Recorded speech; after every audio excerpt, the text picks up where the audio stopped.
evolution of It.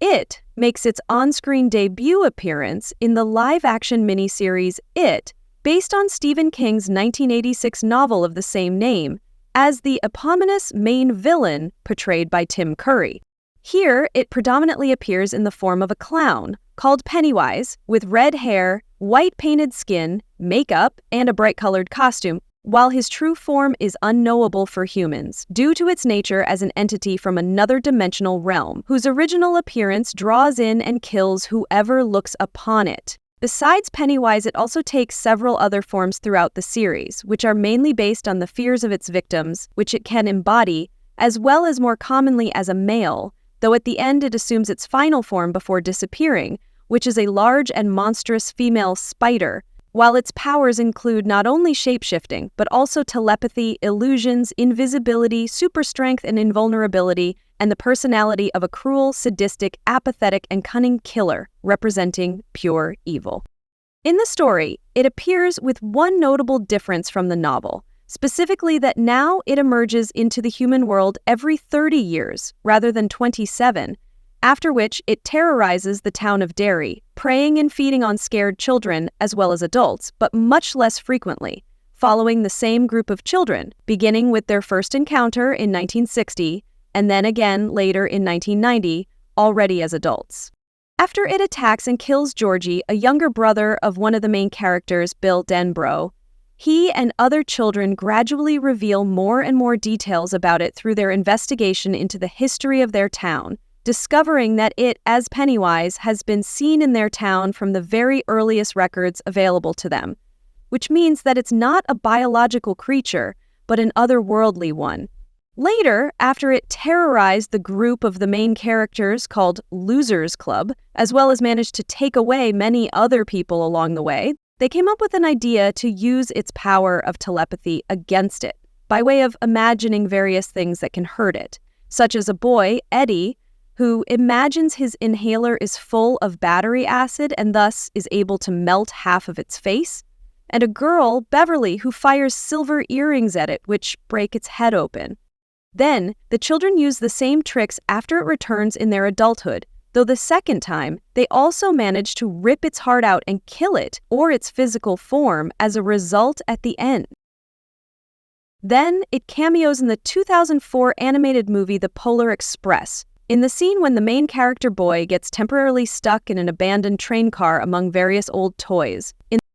It cameos in the animated TV show Family Guy in the episode Island Adventure, in which one of the main characters, Glenn Quagmire, dresses up as Pennywise and stalks women while hiding in the sewers until he requests help after he gets stuck in there.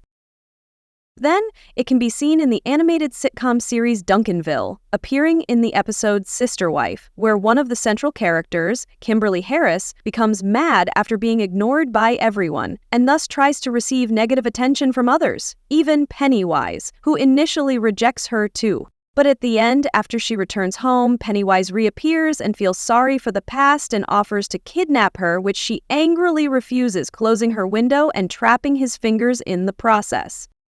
It, as Pennywise, also cameos in the 2021 live-action/animated sports movie Space Jam: A New Legacy in the background during the basketball match, among the other villains in the audience.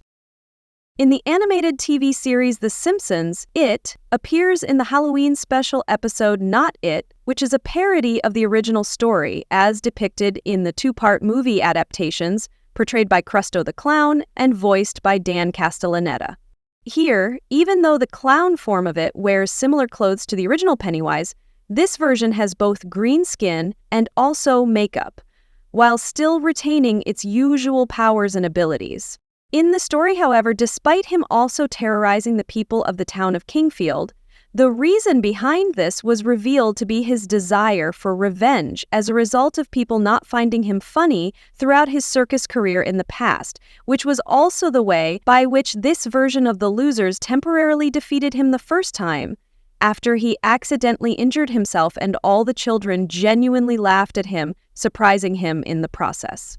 Then, upon his return 27 years later and another confrontation with the Losers, despite them declaring that they no longer have their childhood fears, he reminds them that as adults they have something even better, which are adult anxieties, such as student loans or doctor's appointments. During their fight, it also gets revealed that the source of his powers is the laughs of his ghostly victims, who are entranced and made to laugh by the power of a sign which says laughter, after which the losers destroy it, sending the ghosts to heaven and thus killing Crusto once and for all, as he recalls the past of his failed career.